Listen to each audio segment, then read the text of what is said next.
Hey, everybody, and welcome to the Patient Players Podcast. You're listening to episode 72. This is the March the 1st edition of the Patient Players Podcast. Is it actually? I am your host, Daniel. This is my co-host, Jordan. I'm sorry, yes, Jordan. I had to interrupt for that. That you really caught me off guard. This is the March 1st episode. Holy snaps. February was a nightmare. My February was better than my January.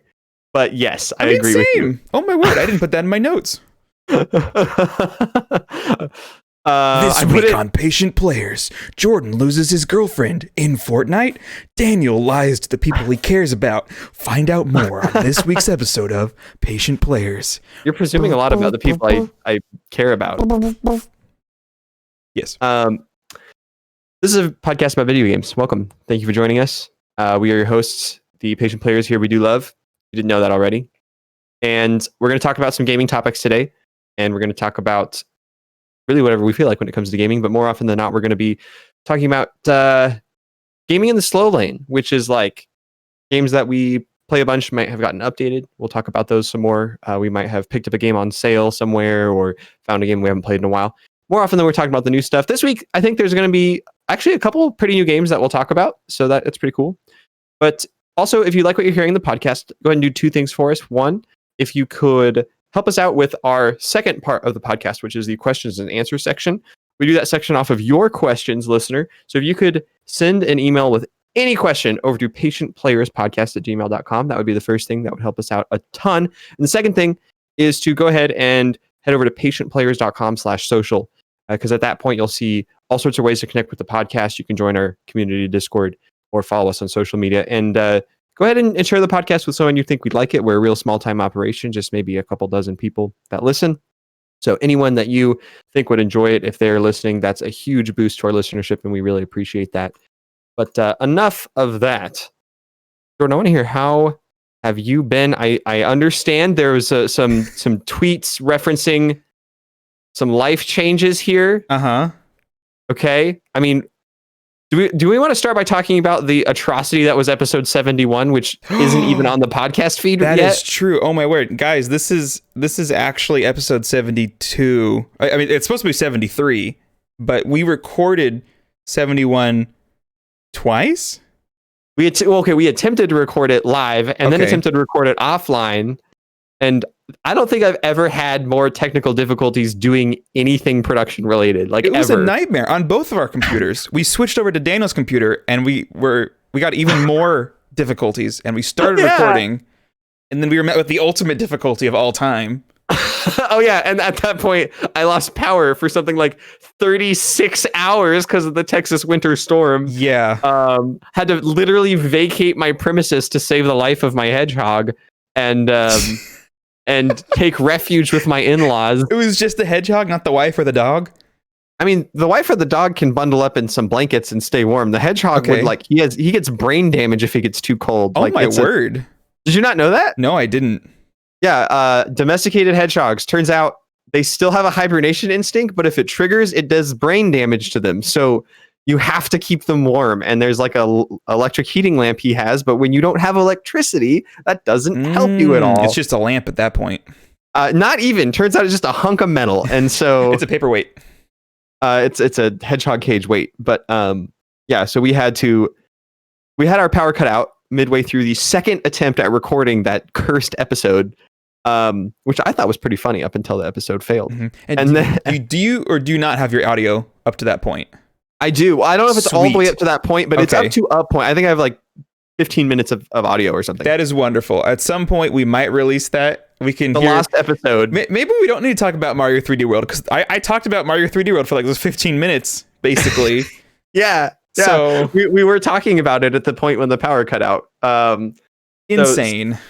So we have out there the Patient Players Lost episode. Maybe we'll make that like a Kickstarter goal or like a Patreon goal or something. Like, if we can like reach this, we'll release the lost episode. You know, people actually care about that. But in the meantime, we both live in Texas, and Texas over the course of February got hit with. I mean, it has so many different names: Snowvid-19, Snowpocalypse. There's a lot of Snowvid-19. That's awesome. I haven't heard that. Yeah, but a lot of big winter storms hitting the area and getting snow. So I live in San Antonio, and San Antonio never gets snow. I mean, I've been here for probably almost like 15 years. I've been here like 15 years, and I think I've seen snow 2 or 3 times, but it's like, oh, the street is dusted, and like if you work really hard, you can make a snowball. This is the first time in my life I've ever seen San Antonio with significant snowfall. We had maybe not quite a foot, but maybe like our curb was covered. The street was covered up to above the curb.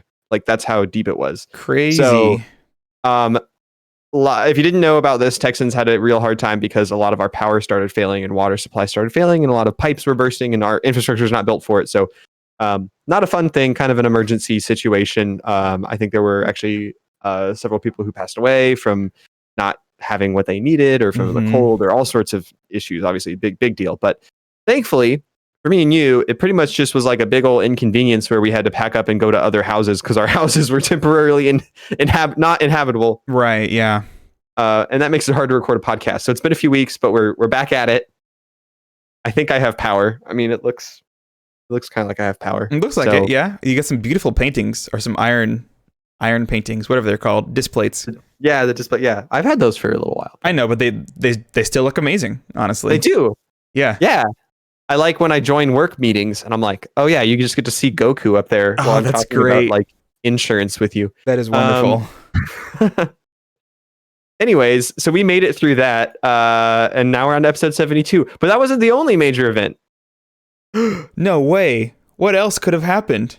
I went to go see you in person. You did. And the original plan was to do an in-person episode 72.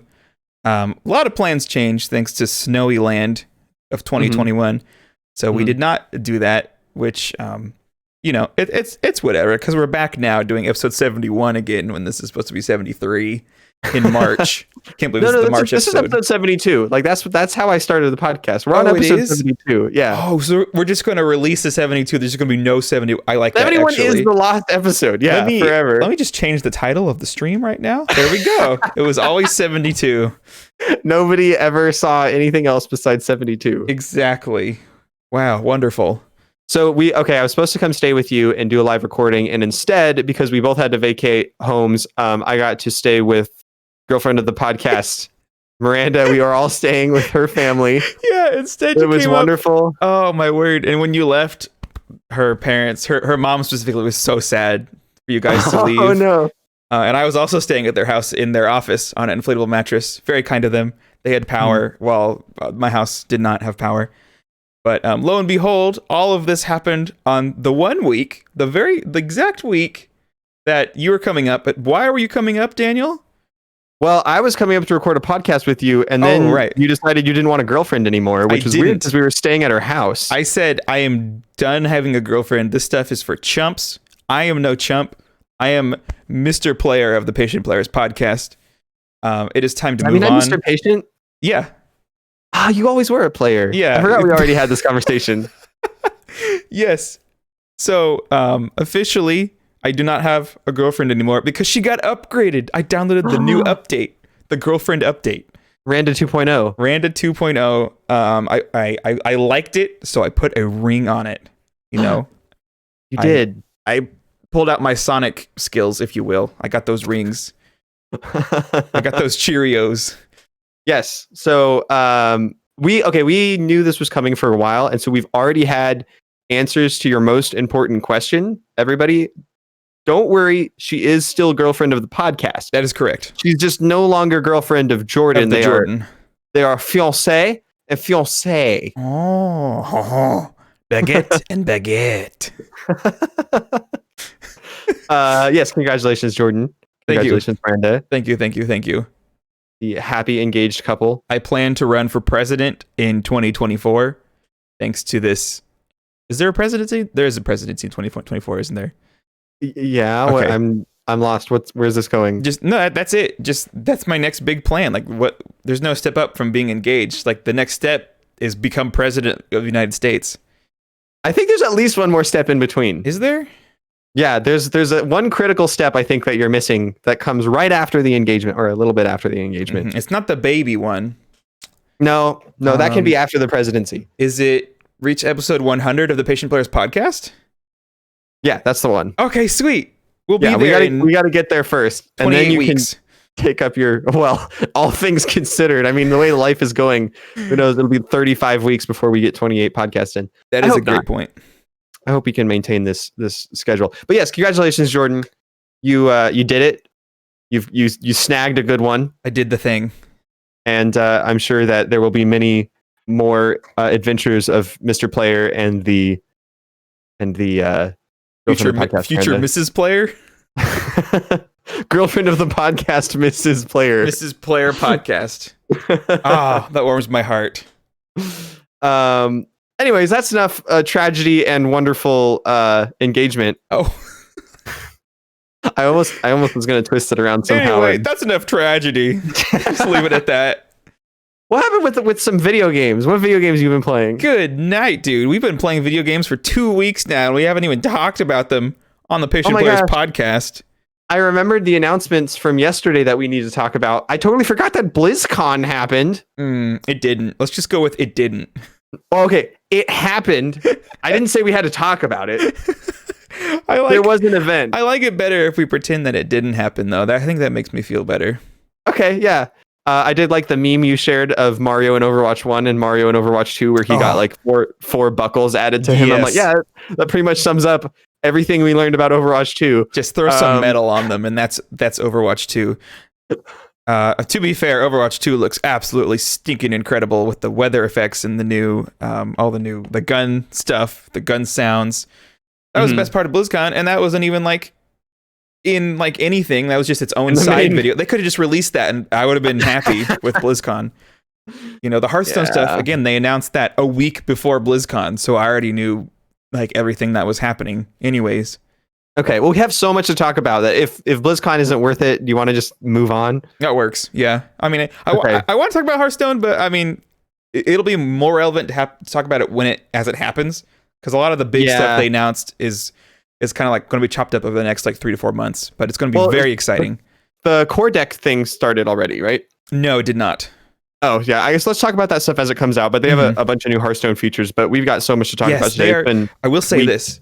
They are turning Hearthstone into the sandbox of card games. It is no longer Hearthstone, the card game. They are turning it into Hearthstone, where you go to play all of these card games. It's crazy. They unveiled a new game mode, and they're announcing classic mode. It's so cool. I'm so excited.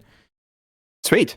I've been playing a ton of Yu-Gi-Oh, which makes me think about Hearthstone because they're both awesome card games. Yeah. Sam picked up. Friend of the podcast, Sam, picked up Yu-Gi-Oh, and we've been playing a bunch online, which has been super fun. And I haven't really slowed down on that game. I thought I would, but I've just been picking up speed on it and playing it more. I've actually been watching YouTube videos about top 10 hand trap cards and that's cool. Just people talking about all sorts of different things of Yu-Gi-Oh, and it's been making me think about building different decks and having fun with it. And it's making me appreciate over and over again how free it is to just buy these decks of cards and because there's other ways to play online Yu-Gi-Oh where you buy the card packs individually with real money and the phone version, or even the physical version. People talk about it's a real card game, isn't it? If you get multiple copies of this card in real life, then this deck is going to end up costing you $600. I'm like, oh my goodness. Holy smokes. I paid $40 2 years ago, and I'm still playing and building new decks, and I'm so happy about that game. But I won't talk about it more. But that's been a lot of what I've been playing. I can't imagine the coding it takes for that game. I don't remember if we mentioned this on the hidden episode or a real episode, but just the coding for that game must be crazy. And the bug testing, it's so impressive. How do you bug test a game that every single possible combination of things works? Oh my word. I don't know. There's so many card effects and they all do crazy things. Yeah. Where did my cat go? Oh, she's by the door again. So I know one game that we played a bunch since last time was Gunfire Reborn. Yes. Had we beaten it last episode? Oh no, I don't remember. We did beat it at some point. It's still a great game. I think we had beaten it just before. Hold on, is it still on your notes? Because we didn't change the notes. we beat it on stream before we streamed the last episode, didn't we? Yes. So we didn't So actually. there should be a Twitch archive of us beating the game for the first time. Okay, I need to download that, by the way. Thanks for reminding me, because I want to keep that archive. Yeah.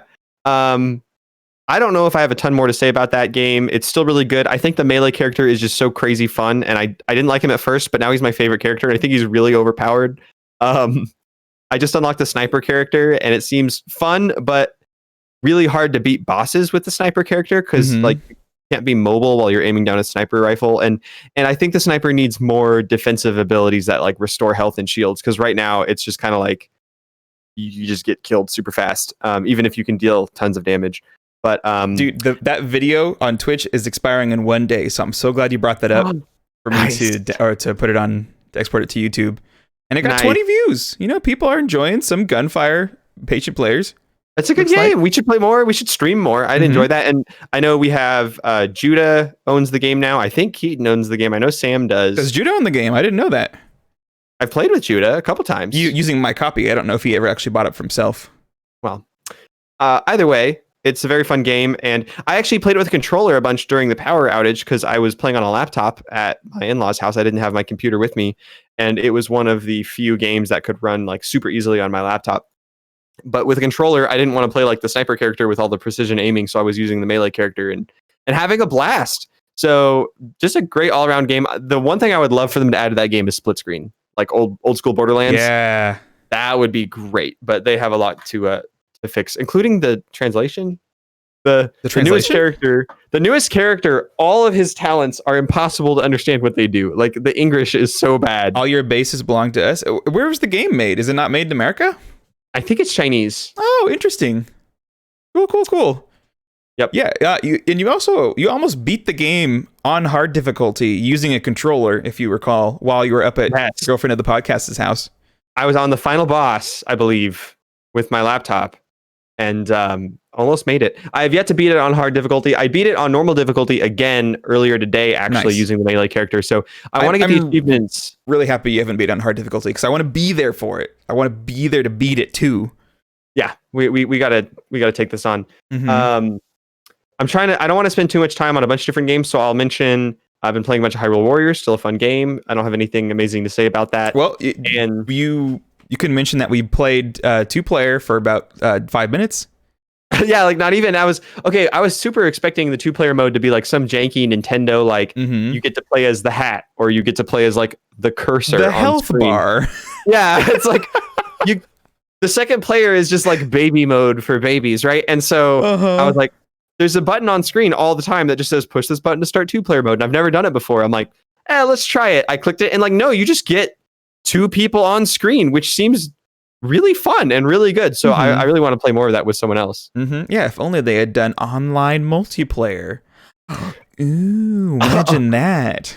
Also, those 5 minutes we spent were like 5 minutes literally waiting for Miranda to get ready so you could leave to where you proposed. You were like dressed up for your proposal. Oh yeah, my fancy vest and photography. Get up. That was difficult. There you go. Outget. It was in my outget. And then I have 3 other games that I'm going to just breeze through, and then I want to hear you talk about some games because I have some bigger topics later. No. On sale this week, you're going to find out when I talk about games later. I bought a lot of games this week. Oh my. Speaking of which, I was going to buy one of them that you bought. Okay. But I think as I'm about to talk about it, on sale right now, down from $30 to $20 is Deep Rock Galactic. Yeah, that's the one. Funny thing, I almost bought it like 2 days ago before you texted me about it. I saw it drop and I was like, I remember this looked really, really tasty. Mm-hmm. So now that you own it, and Sam bought it but then returned it? Yeah, he played through some of the tutorial, and then I was like, hey, have you heard of Gunfire? And he was like, no. I'm like, I think Gunfire you'd like better. And so we just switched over to Gunfire, and he returned Deep Rock. But I bought Deep Rock, and I kept it. I played through the tutorial. It seems kind of cool. I've heard a lot of people talk about how great it is, so I'm excited to try it, but I really only played the tutorial. So that's why I'm breezing past it, is I have nothing more to say than I bought it, I'll play it soon, and you want to buy it, so we should play it together. Nice, yes. Literally in the same purchase, I also picked up a little game that we've talked on the podcast before. I have not. that Keaton talked about on the podcast before called Crosscode. You got Crosscode. I bought Crosscode on Steam. I was thinking about buying Steam it code. on the Switch, but there was a wonderful writer to the podcast on the episode with Keaton, where Keaton got to explain that the Switch version was like a little janky at parts and that the PC would probably move a lot smoother. Mhm. And the Crosscode DLC just came out. Called like the New World or something. Electric and- Boogaloo. Yeah. And so Crosscode's on sale. So it's $10 right now. So I picked up Crosscode for $10. Wow, $10. That's crazy.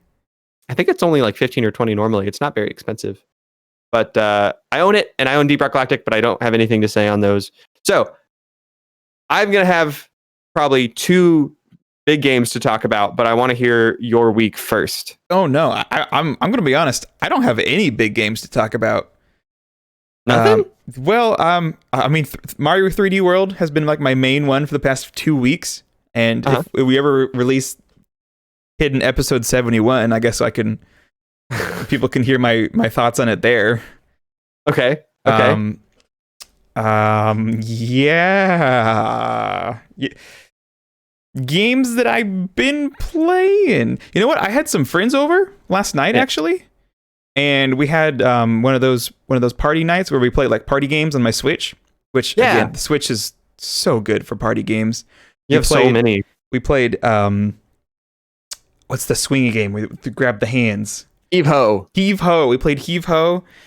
Did not have a blast, unfortunately. Why not? I was shocked, dude. When I played with you and Marion. We forgot to mention this when you were in town. Absolute blast. We had a heckin' blast. For like I was 2 hours. We were laughing our heads off. Yes.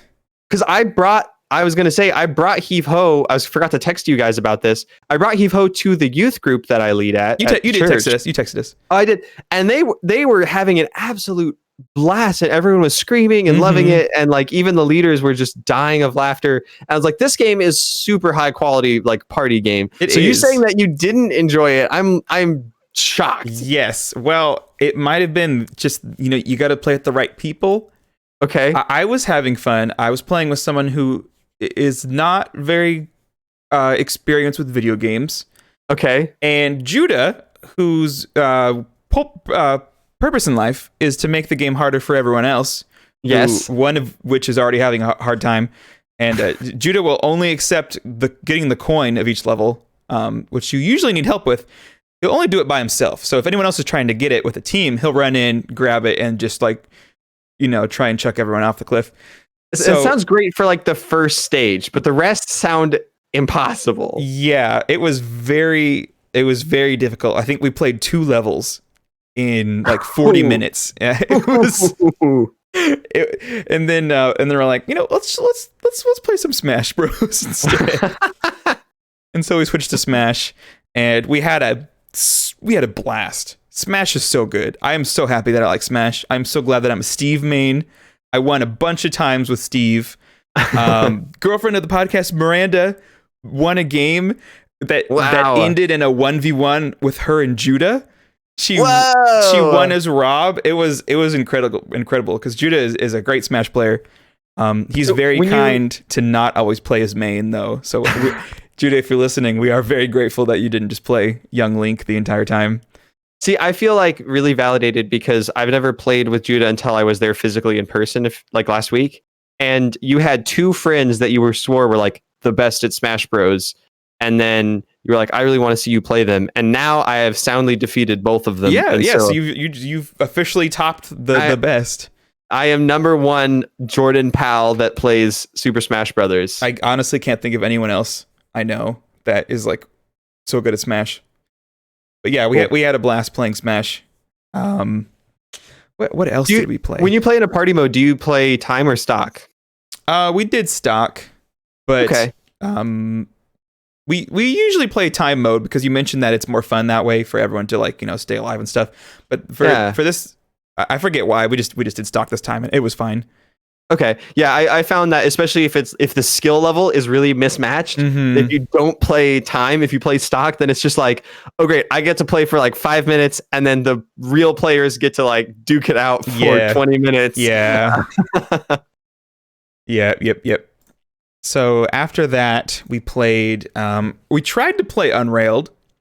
Turns out you have to all stand on the start button, like every player.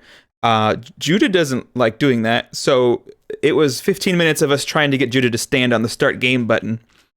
Great, it's just so fun. So I gave up, and we switched over to playing Ultimate Chicken Horse, which is a more Judah-friendly game because Judah can be Judah and actually like place things, on the map that hinder everyone else, because it's the point of the game in the first place. So it worked. I imagine there was a lot of runs that were impossible. Yes, and then you just have to delete an item. Yes, or it was possible, and he gets the bomb first, and he's like, boom! There goes like the only bridge that everyone needed to get to the end. But yeah, we had a blast playing that, and then we also played to finish off the night. We played Screen Cheat. Yes, which I've owned for a long time, and I only played for the first time when you were also in town last week. Because did you boot it up? Were you like, hey, what's this? Well, I mean, I've seen it, and I think I got it from a Humble Bundle a while, or I at least saw it on Steam sale, so I knew what it was, but I'd never played it as well. I was like, you know what? We're just sitting around doing nothing. Like, let's try it out, see if it's any fun. You and I did some 1v1, and it was like so hard to wrap your head around the concept of a game where everyone's invisible, but you're supposed to look at each other's screen. That it was just like so novel and hard, but we like started duking it out, and we did. I think we had fun. I had fun. You won most of the times, which is fine, but I was still able to have fun, which is important. Yeah. And it sucked with bots. The bots were just awful. It was just like, y'all are just like killing me, and I don't know where you are, and then like it's not a challenge for you. You're a bot. You know where I am. Yes, and I love the pony weapon. Where like, the game is just so good when everyone just has a pony and they're just like you charge past each other, like, and you both turn around and you charge past each other again. That was real good. So me and Judah played a few rounds of that. We unlocked a throwable explosive bear weapon. Is it like you choose when to detonate it? Yes. And if you do it too close to you, you lose a point because you kill yourself with it. So that makes for some wacky hijinks. But yes, those are the games we played that night. It was fun to have another like party game night, and just a reminder how good the Switch is at all these great party games it has on it. Yeah, and it's very similar to the setup I did with the youth group, but I do it all on my laptop. So I'm using Steam. I go into Family View where everything is locked down except the games I approve. And in the past, I had like 30 games I had approved that they could pick from. But I'm like, you know what? That turns into madness because you get like a bunch of middle schoolers and high schoolers like yelling about Rocket League when some of them want to play a different game. And like, you know what would make this simpler? More structure. So I locked everything except 2 games. And I'm like, I'm going to give them like 2 or 3 games a week whenever they want to play a game. And then what that let me do as well is I was able to print out like a little PowerPoint slide I made of like bullet point instructions. Like we played Heave Ho. So I was like, grab with left hand, grab with right hand, fart with A. Yeah. And then I made a separate block that was like instructions on how to switch out when new players want to play. Like you get to play for this round. And if you beat the round in this many minutes, you get a second round. And so far. Stuff like that. And then so I unlocked Heave Ho and I unlocked Star Wall, and they loved both of those games. Oh, Star Wall. I forgot that's a thing. Yeah. And it worked out super well to just have that up on the laptop. But I realized I could do a lot of the same stuff with the Switch. The problem with that is you can't really lock it down as well. And so it's like, here's my Switch. And it's like, oh, you're just going to like see everything I've played and like log in as me and then go play Rocket League or whatever. Like it's a little harder to just let people run free with that one. Absolutely. I've started deleting games on my Switch that I'm not going to play just because the list at the end has gotten too big, where it's like, it almost makes me, it's weird how when you have too many games to select, you don't want to play any of them almost, if that makes sense. I've been there. I don't get there often, but I've definitely been there. Okay. Yeah. Where I feel like when I was younger and I had like, 2 games to play, I played them a heck ton. Now I'm older and I have like 8 games to play. I don't want to play any of them because I can't choose which one of them I want to play. So I started deleting a few to like narrow it down my options, and I think it's helped me be like, okay, here's my options, what I want to play, so I can actually choose the ones that I want. Okay. All right. Wow. Lots of smaller games. Is it time to get into the big stuff, or do you have anything else? Smaller games. Well, so Sam's birthday is coming up, along with your birthday, because a million birthdays are coming up in March. So I wanted to gift Sam some Switch games. Oh, okay. But you can't do that because Nintendo hates money. Yes, I know this fact. Yeah, so this is so dumb. I texted him and I was like, "Can I have your Switch login info?" And so he changed his password to something dumb, and I logged into his account. Was his password something dumb? No. It was something dumb. But I'm disappointed. Yeah, but you can check out with like a temporary card number, and so I bought him a few games with just my own card, and I thought, like, what is this? To gift someone a game, like the easiest way is logging with their account on a browser and buying. I got him Nidhogg 2. I got him Overcooked DLC Pass, and there was one more. Oh, and Unrailed, because they love Unrailed. So, yeah, I just got him those. I own Unrailed. I still haven't played it apart from when we were at PAX. What do you own it on? Steam? Yeah. Nice. It's good. It's very good. Very good. It's very simple. But what isn't simple is just gifting someone a Switch game. I can't believe that. That blows my mind. There are reasons for that. Like you can't gift iOS apps anymore, but you used to be able to. I think it's like what? A combination of like legal stuff and anti-money laundering and a few other things. I forget. There are reasons why a business might choose to do that. I think it's very dumb and that they should allow gifting. I didn't know iOS did that. You used to be able to, but no, you still can. You still can. I just checked. Okay, well, there was a time when you couldn't. So, because I was definitely trying to buy an app for someone like 6 years ago, and it was like I've gifted apps before, and I looked it up. It's like, oh yeah, they removed that functionality, and weird. I guess it's back now. I don't know. Very strange. Wow, lots of games. We are patient players, but we have so much to play. There is a couple games that I need to talk about. Do we want to talk about the news drop from yesterday first, or do we want to talk about games? Let's talk about games. Because I feel like I have a lot to say on that. So let's give us a tidbit from your life here. Real All right. Quick. So you already heard I bought Crosscode and I bought Deep Rock Galactic. I bought a third game. I've been a bad patient player this week. But it was on sale. Was it? Wasn't it? I don't know. I thought you're bad at buying games off sale. This was I normally am, but and Deep Rock Galactic and Crosscode are both on sale. But this is a full price game, Jordan. No. All $20 of it. No. I bought it with the justification that I was going to return it if I didn't like it within 2 hours, which you can do on Steam. And then I played like 6 hours of it the first night I bought it. So turns out I like it. But I was reminded by our live chat that I did buy it with a gift card balance from Christmas. So that was sort of on sale. But the game that I purchased is the early access survival game on Steam that has everybody going nuts currently, called Valheim. Yeah. And Valheim. Yeah, I've seen you've been playing it on the Steams. Yes. So I'm not normally the survival game type. Like I like my Minecrafts, and I've played one or two others, but I just don't get very into them. I don't think I do either, but I love the Minecraft stuff. So I'm going in there. It's like a Norse survival game. So you are out there, chopping down trees and making wood tools and getting pickaxes and making stone tools and so on and so forth. But you're building like these beautiful like mead halls and like big Norse looking wintry buildings with fire. Can you build them and stuff like that? Meat halls, like halls made out of meat? I've not gotten that far into the game yet, so I really can't tell you. Okay, that's fine. But it also does have like a goal of the game. Like there are 10 bosses you have to defeat. Terraria, is that you in disguise? I know, right? But it's been really, really fun on my own. I'm kind of like really wanting to play it with someone else because it seems like the kind of Minecraft thing where it's like, yeah, you could go and build all the stuff yourself, but it would be so much more fun to experience it with somebody else. Yeah. So, I know that.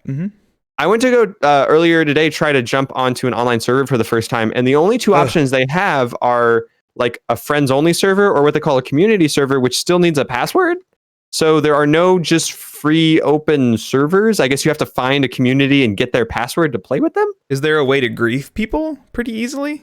I don't know. I've never played with anyone else, so I don't know if you can I mean, everything in the game is destructible. So if I wanted to, I could grief myself. And if they give you the free option to do that to other people, yeah, you could really mess someone's day up. Okay. A couple of the things I'll mention, just like the combat in the game is pretty versatile. They have a dodge roll. They have all sorts of different weapons, like spears that you can stab or throw, even as ranged weapons. They've got your clubs and your swords, and they have different like piercing versus blunt versus slashing damage, and different monsters are vulnerable to different types of damage. They have bows and arrows. They have a dodge roll. I think I might have already said that. They have a parry mechanic, which is pretty cool. Where if you block with perfect timing, you will like stagger the enemy. And actually, if you hit an enemy enough, you will actually stagger them. And the way to get a critical hit is hit them while they're staggered. So you can like block and then parry them, and that will stagger them, and then you can slash them. So really like the combat. I fought the first boss so far, and that was pretty fun. The first boss had like... Is this the Dark Souls of Minecraft? I guess so. It kind of feels like it. It definitely does. I think that's one of the reasons I like it so much. Like I fought the first boss and you had to like learn attack patterns. It's like, oh, this animation means he's about to do an area of effect lightning attack, so I need to roll out of the way. And this animation means he's going to do a quick melee attack, so I can parry it. And like, it was cool. And then you beat the boss and it's like, great, now go find the second boss. And the second boss is like a mile offshore. So I guess I have to build a boat to get there. Whoa. Yeah, it's like this huge game. I have purposely not looked up very much about it. So like I know there's like teleporters at some point, but like I need teleporters. So far I just started metalworking. I've gotten some bronze. I got a queen bee to make a beehive, to make some honey, to make mead, which gives you like buffs. It's really cool. The other thing I want to talk about is like the building system is way more than like, okay, Minecraft is obviously blocks, right? But this is like, I'm going to say something and you're not going to like it, but then I'm going to explain it and I hope you're going to like it. Okay. Is it like Satisfactory? It's got like a Fortnite-ish kind of building. Okay. No, I'm fine with that. Because like when you're not doing it in a shooter and you're not like stressed out, it's exactly. like really versatile. That is exactly why I'm fine with that, is because you're not like rushed in the moment. And if you don't do it in the next few seconds, you die. And then so there's like new game walls and floors, and they will snap to each other, but you can just put them anywhere you want, and you can also like rotate them around. So I've built some pretty cool little houses, and then what I found out building like my big main house is that it has realistic weight bearing, which I've never played a building game that had that. It's crazy. So like, let's say I'm building a wall, and then I like want to build a big roof that goes off of the wall. If I start building that roof, I'll go like 2 or 3 tiles out, and then I'll place a tile and it will actually break and fall because there's nothing supporting the weight of the roof. Oh, wow. And maybe that roof can suspend on its own, but then if I add more weight to the side, the weight becomes too much and it breaks. So it has realistic load bearing. So like early in the game, they give you like cross beams and stuff like that. And I thought it was just to make it look cool or look realistic, but no, you literally have to use them when you're building to support the weight of like a second story. Like I made a 2-story house, and I had to actually like, I made the walls and the foundation, and then I had to make like support beams to support the second story because it kept breaking on me. Sounds cool. Yeah, it was really cool. I like it a lot. I would love for you to get it. I'd love to just play it with anyone, honestly, just to try multiplayer. Can't believe it's only $20, just like starting off. Yeah, so I heard about it through the webcomic Penny Arcade, and they posted about it on a Monday, and they were saying that, oh look, from the time they posted the comic in the morning to when they wrote the news post later in the day, they had just announced they hit 3 million purchases. By that Friday, they'd hit 4 million. They were top selling on Steam that whole week. So like this game has gotten really popular. I don't think it's top selling anymore, but it was very, very popular for that week. And it's got great reviews. It's fun. It's gorgeous. I have 5 friends that already own this game. What? So the textures are like really low quality. It's weird. Like the character models look like they're a PS1 character.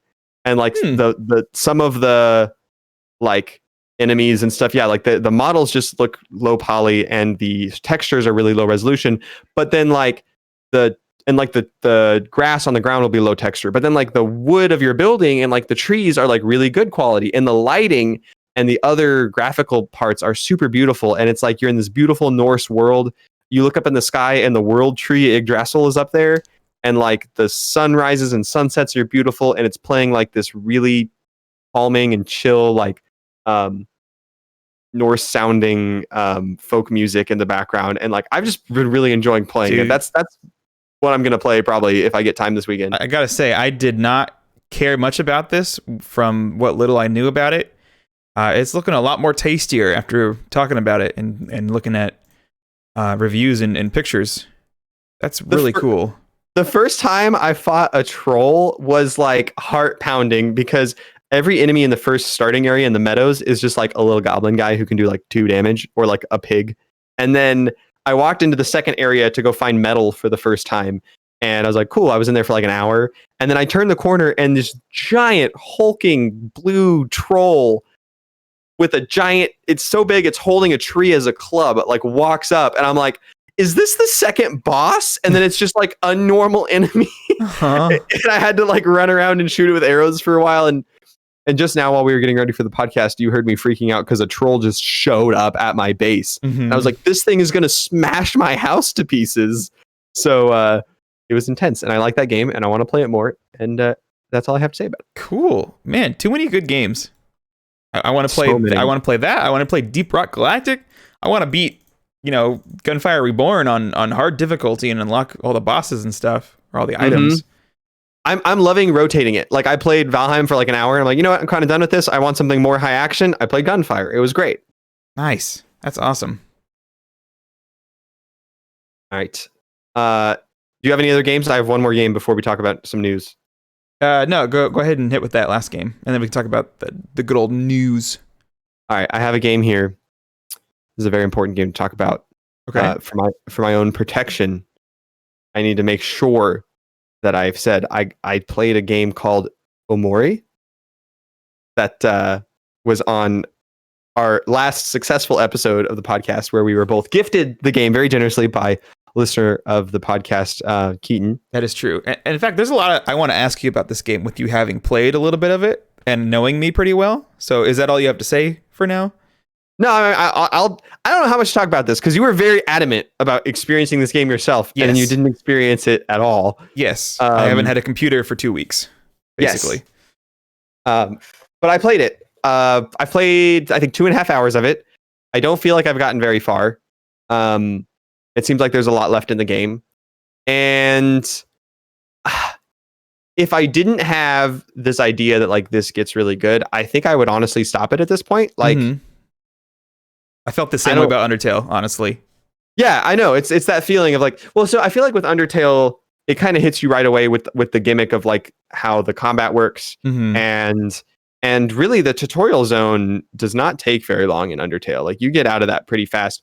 The story setup in this game is much more your traditional Japanese RPG, where it's like a lot of, oh, here's your main character, here are your friends, you're all so cute and happy together, go on a picnic, play a game of hide and seek. Like that goes on for a while, and then like then it hits you with just a taste of the real creepy stuff for maybe like 20 minutes. Okay. And I was like, okay, like this is cool. Like where does this go? And then that's over and it's like you're back with your friends, and I was like, okay. But that sets up the whole adventure. So like the whole point of the game is now clear because of that moment. But it's kind of just back to like traditional JRPG at this point, and like I'm kind of wanting to get to the next part. It's got a lot of Undertale vibes in the different characters, like a lot of just like kooky, kind of for the sake of being kooky, not in a bad way though, not in like a cringy way, but just like a funny way, like how Undertale had all their dogs and stuff like that. Yeah. Like this game has a lot of really weird random stuff that pops up, and you're just like, wait, what? What questions did you have for me? I wanted to ask how.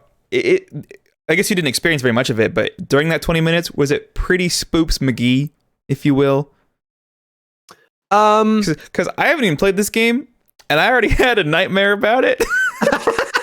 No kidding. Woke up like cold sweats about. I just like made up some scary story for the game, and I like woke up afraid of this game because I hate scary stories so much.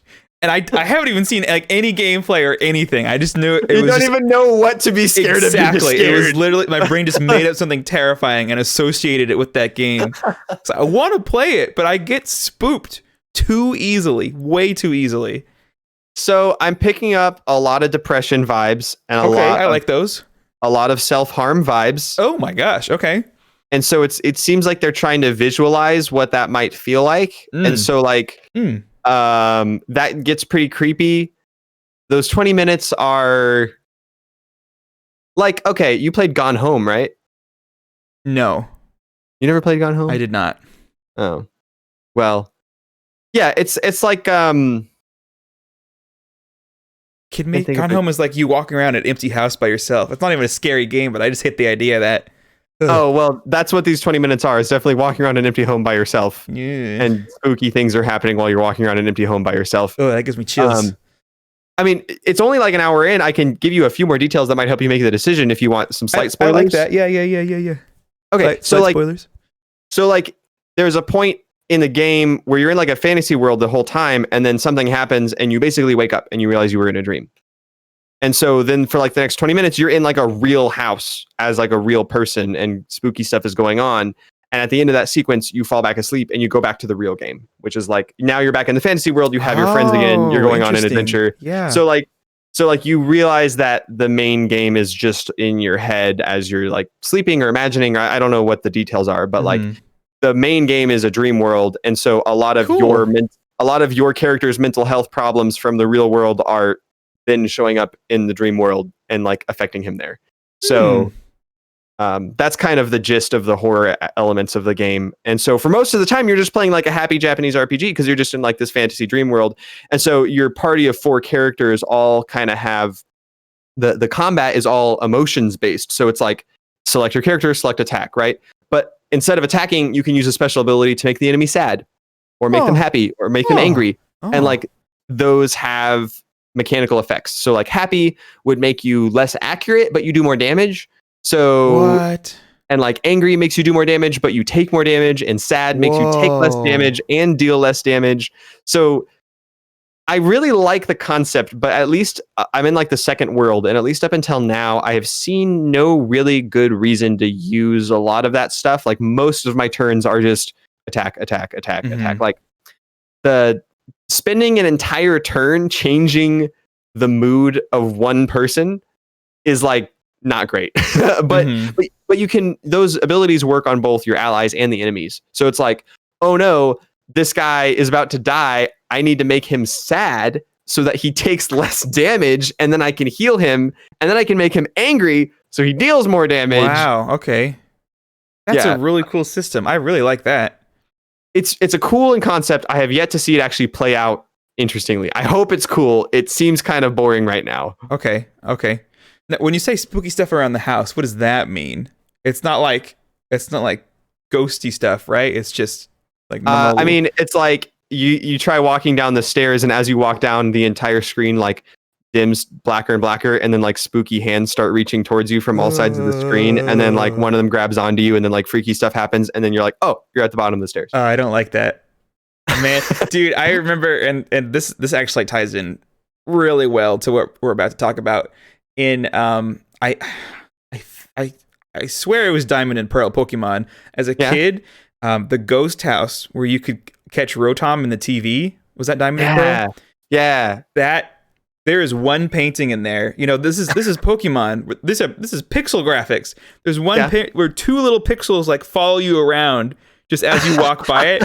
I'm like getting chills just talking about it. That thing spooked the heck out of me as a kid. Like I hated that house with a passion, but I had to catch them all. So I had to get that Rotom, and I was just like, get in, get the stuff, and get the heck out of there because I hate that one painting that watches you. So you're saying that your birthday present this year is going to be Resident Evil 8? No. I hate spooky. The large spooky vampire lady is chasing you? That sounds awful. I don't know what's wrong with me. I don't know what my childhood scarred me from scary things. Like, I think about this a lot, actually. Yeah. Weird. Well, there's a story I love to tell when Marion was playing The Suicide of Rachel Foster. And you were not even playing it or seeing it. You were just hearing her describe what was happening. And then later that night, you had a nightmare about it. No, I didn't have a nightmare. I just couldn't sleep. Even better. You just... Man, and the worst part is I love a good story. So she was like, if you remember, she was talking about it, and I was like asking questions like, I need to see where this goes. Like, I can't just get off right now and go to bed happily. I need to listen how this ends. Yeah, like what it's like happened an to the audio mom or something. Like, didn't someone get like chopped up in a car trunk or something in that story? I mean, spoilers for Suicide of Rachel Foster, but never mind. They chopped up some cake and put it in. I was like, I need to know how this ends. I know I'm not going to sleep, but I need to know how this ends because it's such a good story. Holy smokes! Oh wow. Yeah, so Omori, as of right now, doesn't seem to be. At one point in the dream world, you did have to, like, the only option was to select knife and then select yourself, and you just, like, stab yourself, and that was weird. Oh my. So, yeah, it'll be a fun game. Let's play some Omori. Interesting. Very interesting. All right, I'm out of games. Finally, just to recap, because I talked about so much. I played Yu-Gi-Oh!, Hyrule Warriors. I bought Deep Rock Galactic, Crosscode, and Valheim, and we played Gunfire. Oh my goodness, what a podcast episode! Oh my goodness, what a podcast episode! We're not going to questions and answers though now, right? No, we got a big news. We got big stuff. Big news! It happened. It actually happened. There was a Pokemon Direct that was better than the Nintendo Direct and BlizzCon. I don't know if you think it's better than. I thought it was better than the Direct. The Direct wasn't bad, but nothing that like called out to me a lot. Called my sweet name. Yeah, I'd agree to that. Okay, so if you are new to the podcast, you have missed a lot of Pokemon history when it comes to this podcast. We talk about Pokemon a lot. We had to lock it away in a vault for a time because we talked about it too much. I have a lot of thoughts about Pokemon. Jordan has a lot of thoughts about Pokemon. We both typically enjoy Pokemon. I'm of the opinion that Pokemon has turned towards the garbage side recently in a lot of ways. We're both in an abusive relationship with Pokemon. Not abusive, I got out. Emotionally abusive. I got out. I am in an emotionally abusive relationship with Pokemon. Yes. But it finally might turn out for the best for me. Which is always how you want to stick around in abusive relationships. Exactly. You think it might get better. It's finally getting better for me. Probably. We don't know about the stank turds yet because it was just announced. Really. Nintendo stank turds. So I went into this direct, or this Nintendo Presents, Pokemon Presents, fully expecting to be very disappointed, especially because they pulled something real sneaky like 2 days before, where their Twitter account, Pokemon, getting ready for 25th celebration of Pokemon Day, they had a new post every day with a new generation of Pokemon. And when it came to 4th gen, which is in Sinnoh region, they said, "Let's go, Sinnoh." And it's like, everyone's like, no, do not make a Let's Go Diamond and Pearl, because I got to say, my favorite Pokemon games of all time have got to be Omega Ruby and Alpha Sapphire. Those remakes are incredibly well done because those original games are awesome. The remake took them and made them even better. It added cool things like the soaring feature. It added all sorts of fun story stuff after the game and during the game. And my word, the post content was insane. Yeah, I loved Omega Ruby and Alpha Sapphire. So I was like, Diamond and Pearl were my favorite games as a kid. I mean, I've played all of them from Yellow. It wasn't like those were my first games or anything, but as a kid, that was definitely the game that I really took off with the most, was Diamond, and just played hundreds of hours of Diamond. And so, like, Diamond and Pearl remakes that are as good as Alpha Sapphire and Omega Ruby would be like my dream. I'm super excited for that. But the fact that Sword and Shield was so much of a bummer to me, and the fact that they were like teasing "Let's go Let's go Diamond and Pearl," I was like, no, I was so ready to be absolutely disappointed, because once I thought they were going to do it. I really thought if they did that, there was no going back. You were never going to get the good remake. That was the only remake you were going to go.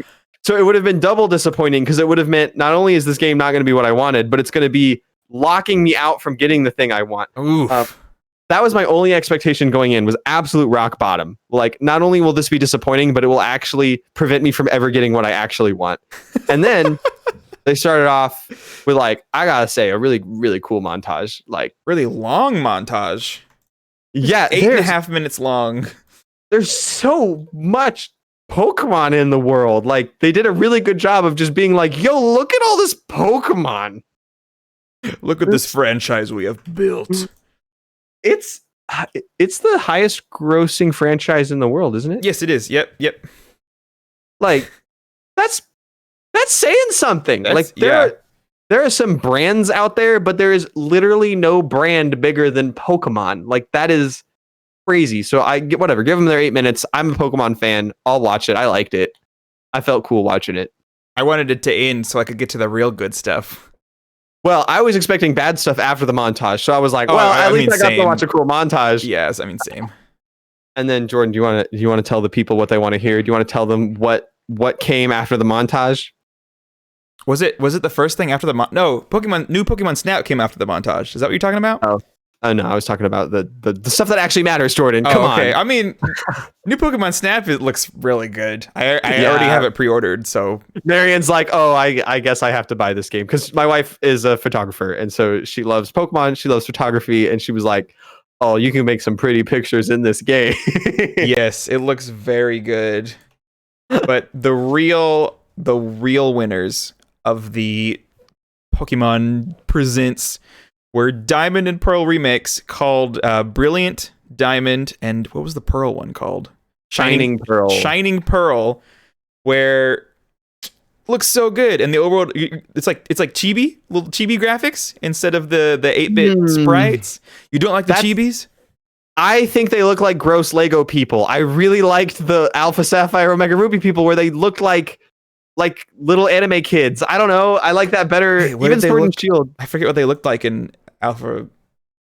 Those ones. They looked like lower quality versions of the Sword and Shield. Like, I don't think the character models from Sword and Shield are bad. I think everything else about Sword and Shield looks bad. Mm-hmm. But I will play it and I will enjoy it. And I think I was watching the trailer again today, and I think that I understand why I don't like the little chibi version. I think it's because they've maintained the scale 1-to-1 so well. And Diamond and Pearl was like the first game on the DS. So it was the first game that like had pretty detailed models. Mm-hmm. So like the difference between the games is the smallest it's ever been. Like the difference between Red and Blue and Leaf Green, Fire Red, and the difference between Silver Gold and Soul Silver, the difference even between Ruby Sapphire and their remakes were like really stark. And it's like, I always remembered what these used to look like, but now I'm finally like remembering it. I'm realizing it. The nostalgia is like, this is what it really was supposed to look like. And this is like amazing. This time it just feels like they up-resed it. I don't know. It kind of looks exactly the way I remember. It doesn't look like it's been upgraded all that much. Weird. Okay. Interesting. I'm sure it has, but I didn't get that wow factor of like Ruby to Omega Ruby. It was like, whoa, like they took this pixel art area and made it into like a whole modeled area. And this just feels like I said, it feels like they up-resed it. Okay. Okay. Did you notice in the trailer, probably not, it's like for 2 seconds, but they put a special NPC into Platinum so you could get some special item for some Pokemon. And that character was in the trailer for Diamond and Pearl. So they might be incorporating like parts of Platinum into these remakes. I'm sure they will. Which is so awesome to think about, because Platinum, man, I remember like drooling over Platinum when I was younger, but we just couldn't buy it because of where we live. We live in Africa. So I played Platinum when I went through that Pokemon phase like a year and a half ago, and I had an absolute blast. So I'm so excited for them to put like Platinum aspects into Diamond. Yeah. I guess we're both going to get Diamond, aren't we? Because who wants the pink one? The pink space-time monster. Pokemon monster. Palkia is great, but I can't do my boy Dialga wrong. Like, he's so good. He's my boy. Like, I gotta get that Roar of Time, man. Yeah. I gotta get that Roar of Time. I mean, knowing me, maybe I'll just buy both again, and I'll be really happy buying both. Wait, I just had a thought, though. The trailer said nothing about Mega Evolution or Gigantamax. Yeah. In fact, or Z moves. What it did say is that it's only the Pokemon from that game. So, which I'm fine with. I love Gen 4. Gen 4 is probably my favorite generation. Yeah, but couldn't you catch other ones in Diamond and Pearl? Like just like special ones that were in the game, not like the whole Pokédex, or was it the whole Pokédex? So Diamond and Pearl, you could get a bunch of the characters. So Diamond and Pearl was the first game that had its own Pokédex, and then it had the National Dex. Oh, okay. Wow, was the first one? Yeah, 7. Dang. With the National Dex was first there, I think. I'm almost positive. But then the thing was they had that post-game island, remember? You like took the boat out from the snowy town, and there was that island that had all like level 50 plus wild Pokemon. That's where the battle tower was. Okay. And they had a bunch of stuff there. that island had a bunch of Pokemon from other regions. Oh, okay. So you could get a bunch of them that way, and then they had like, remember that there was different weathers, and the weathers would occasionally change the Pokemon that showed up there, Mhm. and then they had like the Poké Radar thing. So all of those were maybe the Poké Radar was white and black. I don't remember. So there was a way to get, I think, every Pokemon eventually, but you had to wait for the right conditions to get them. Oh, okay, that's cool. So I wonder if they're just going to scrap that entirely and make it just like only these Pokemon in this game, and then you can like import those ones like from home, I imagine, which is cool. I'm excited, Daniel. You're excited? You know what one of my favorite Pokemons is in all the Pokemons? What is your favorite Pokemon? It's the Nightmare Darkrai boy. You do like Darkrai. I love Darkrai so much. He's But do you think he's going to be an this event game. Pokemon? He's going to be an event Pokemon, and I got to catch a Darkrai event Pokemon legitimately, and I'm going to be so happy. Well, there's a couple things I want to say, and I think this will lead us well into the next topic, is that Diamond and Pearl was the first game that I started playing around with an action replay on my TS. And I always kept like legit stuff separate from illegitimate stuff, but I hacked the heck out of that game. Like all sorts of nasty stuff I did in that game. I did too, yeah. But at the end of all of this, one of the things I did was you could use a hack to get an item that was normally an event only item, and that would let you do all of the event Pokemon legitimately. So I caught them legitimately, and I did all the events myself, but I didn't have to go to the events. I could just hack in the item. Because they were long gone at that point, I imagine. No, I don't. They hadn't even come out by then. Oh, really? Oh, wow. Okay. Yeah, like the only way to get them was by hacking in these items because they hadn't released the events. I mean, later on they released the event items, except for one. There was one event item they literally never released. Crazy. And it does lead into our next. Oh, I see what you did there. There was one legendary Pokemon that there was no legitimate way to get him in Diamond and Pearl or Platinum. In the game, he has his own like area, his own little cutscene that happens like when you use music. the item. There are a total of like 13 different items exclusively for this Pokemon in the game, but you can't get the Pokemon in the game. And this is the god of all Pokemon, Arceus, who was absent from the original Diamond and Pearl. So I'm really excited to see what they do with him in that game. Or is it Arceus? I think in the trailer they say Arceus, and I was like, I think in the anime they say Arceus. Excuse me, what? But then I don't think in a million years I could have imagined what came next on that Pokemon presentation. Not I. Nope. I was done. Diamond and Pearl remakes. I was like, okay, thank you. Yeah. This was more surprising to me than like, I don't know, Last Guardian, Shenmue 3, and Final Fantasy 7 remake in the same E3, right? Oh like, my gosh. This was like, I can't imagine that this exists in our world, or it will eventually. Tell us about this game. No, you tell us about this game. I brought out the Diamond Pearl. I will say, when I watched this, like you came to mind immediately. When I saw that dodge roll, I was like, Daniel, Daniel will be so excited. And you were in a business meeting, so I couldn't text you about it. I couldn't until after, freak out in a group thread. So I was watching this with Marion, and it's like, I gotta set the scene. If you haven't seen this, I gotta set the scene for you. So you just watched Diamond and Pearl remakes. You're like, wow, it's not a let's go. I'm actually excited. This is like the first time I'm excited for Pokemon in so long. Like my heart is gonna just explode out of joy. And then it's like, but we have another game in a different era. And I was like, is this gonna be one of those weird like tactics mixed with Pokemon games? Like, you know, those ones where it's like the turn-based. It's like Final Fantasy mixed with not Final Fantasy. It's like it's not actually Fire Emblem, but it's the Fire Emblem style games mixed with Pokemon. Do you know what I'm talking about? No. There's a whole series of spin-off games where it's like another game of Japanese like warlords, but they just added Pokemon, and you can do like tactics battle with Pokemon. What? I thought it was going to be like a sequel to one of those games. Yeah. I was like, oh, cool, because it's like Pokemon from another era. And then it just pulls up and it's like an old-timey journal, and it like flips open the pages, and it's like travel to Sinnoh at like an earlier age. And then it starts showing all of these like old-timey like feudal Japan buildings and like items, and there's just Pokemon everywhere. And I'm like, what is happening? And then Pokeball sitting next to the journal at the beginning too. Yeah, it's got like a freaking Middle Ages like metal buckle on the Pokeball. And then there's like a bunch of people dressed up in like Pokemon looking clothes, but they're like old-timey like Sekiro robes. Like like ancient Japanese outfits and buildings, and I was just like, what is this? Is this going to be some weird spinoff?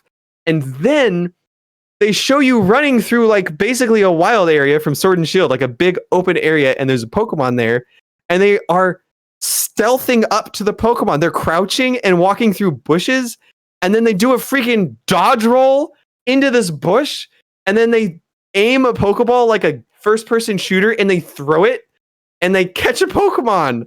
And I was like, what am I seeing before me with my eyes? This is the coolest thing.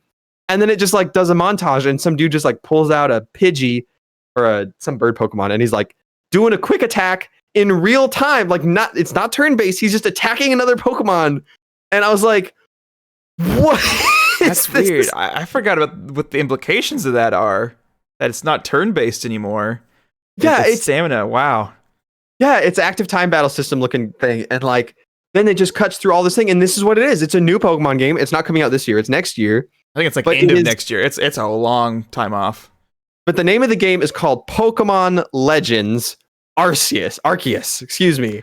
And so it's a game in the Sinnoh region, which is like my favorite region, in like one of my favorite settings of old-timey Japan. And then it's like an action collectathon Pokemon live action battle game. Like, excuse me? Like, was there just someone at Nintendo that finally realized that like Pixelmon is very popular, and they're like, yo, what if we did this but for real?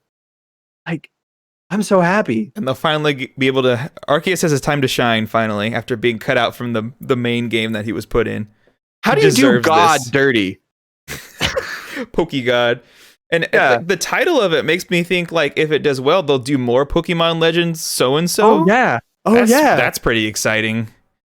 Yeah, like a Pokemon Legends like Zygarde or something like with like Xerneas and Yveltal in there or that'd be sick.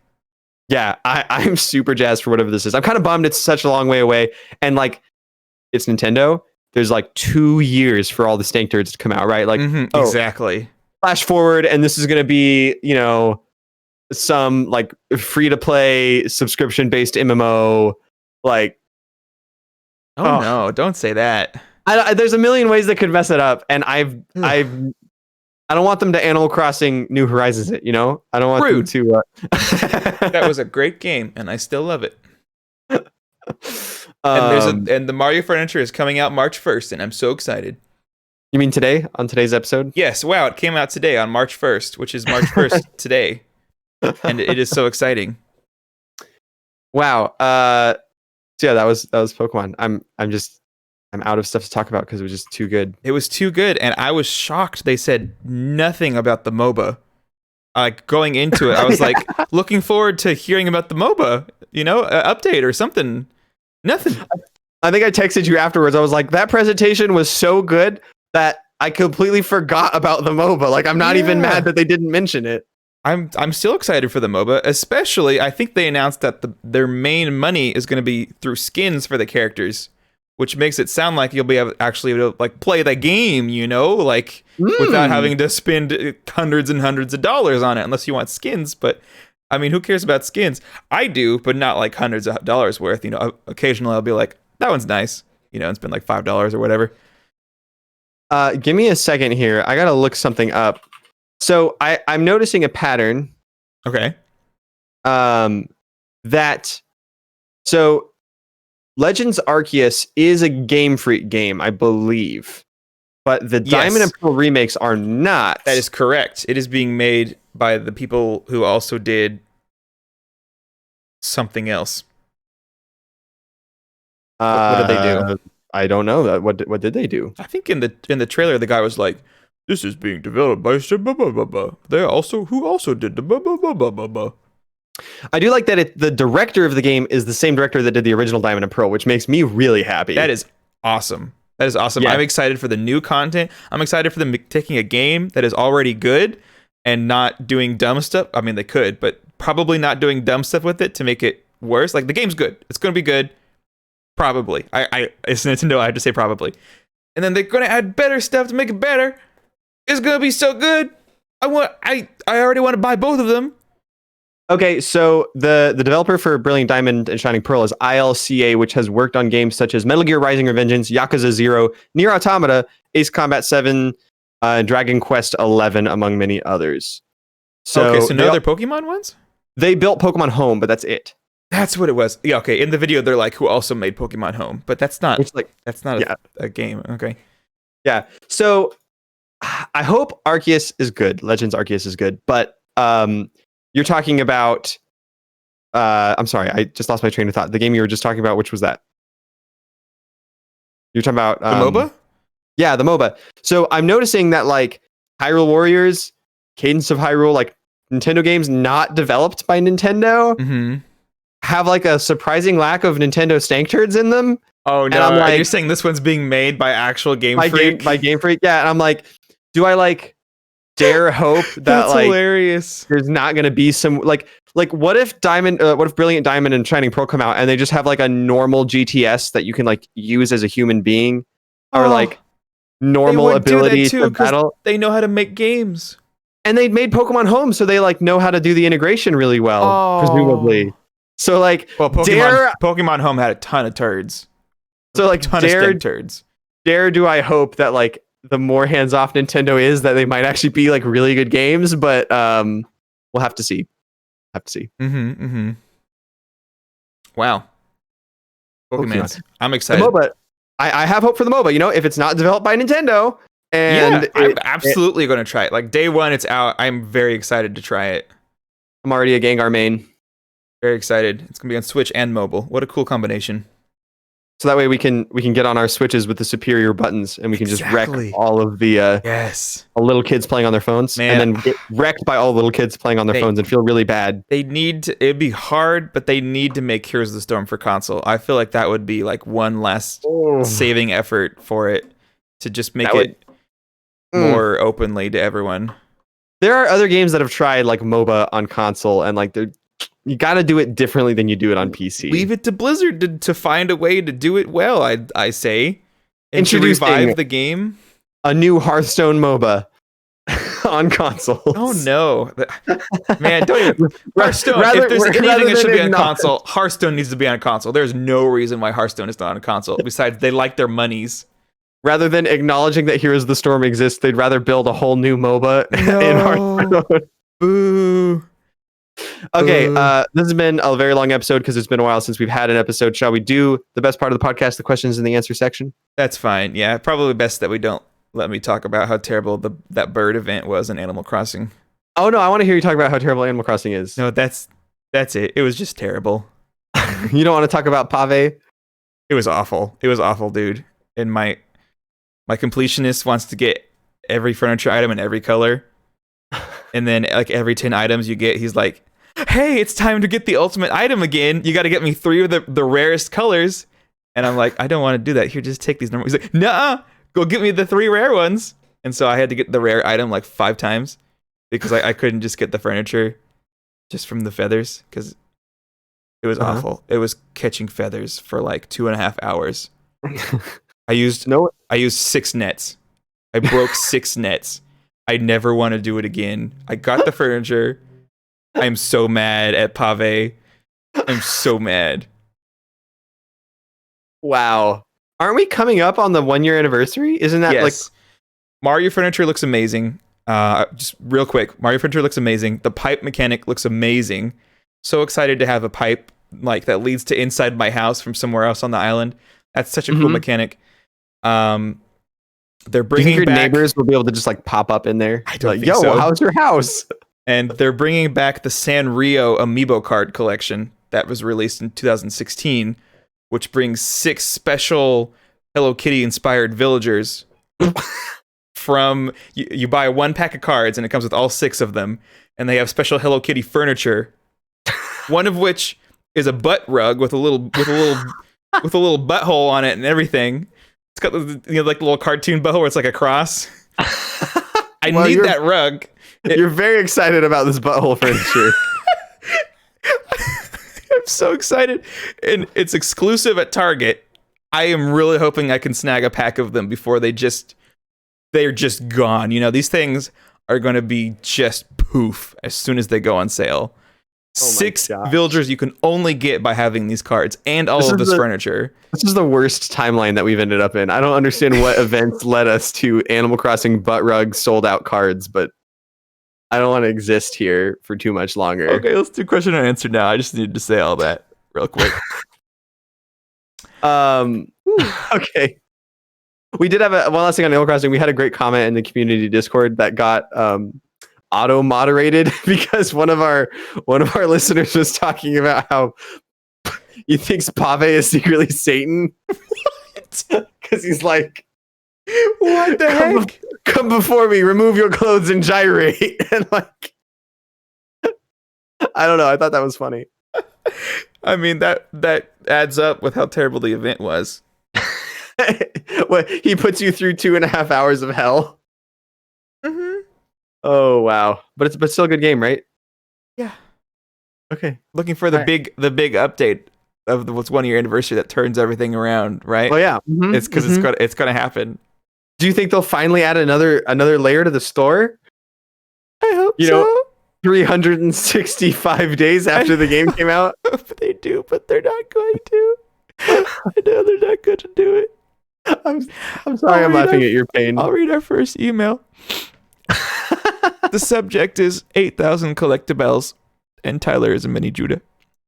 Mm-hmm. Hello, patient players. Here are my 2 questions for you. This cold week, this was sent February 12th, the dawn of the week of the frost, great freeze. When Elsa got a cold. No, I thought, oh wow, you're right. That's crazy. Number 1, what are some fun, the font changes here, what are some fun teamwork moments or close calls that you've had in multiplayer games? And then back to the normal font. Number 2, what are 2 different games that are actually very similar? Like how several of the levels in Super Mario 3D World have elements of the Sackboy levels. Actually, it's the other way around. Mario 3D World came out 7 years ago. 8 years ago. Sincerely, girlfriend of the podcast, Miranda, who I'm engaged to, actually. Woo! Yes. Fiance of the Jordan, girlfriend of the podcast. That is correct. Yes. Fun teamwork moments or close calls. I feel like there's like so many all the time that like, how are you going to pick one? I got to think about this. Do you have any that like come to mind right away? Fun teamwork moments. I can tell you what isn't a fun teamwork moment is playing any game with Judah. You gotta play. I forgot to mention the when we were playing all those games earlier. We tried playing 3D World. Unfortunately, it made him player 1, so he's like, yeah, it chose some random level.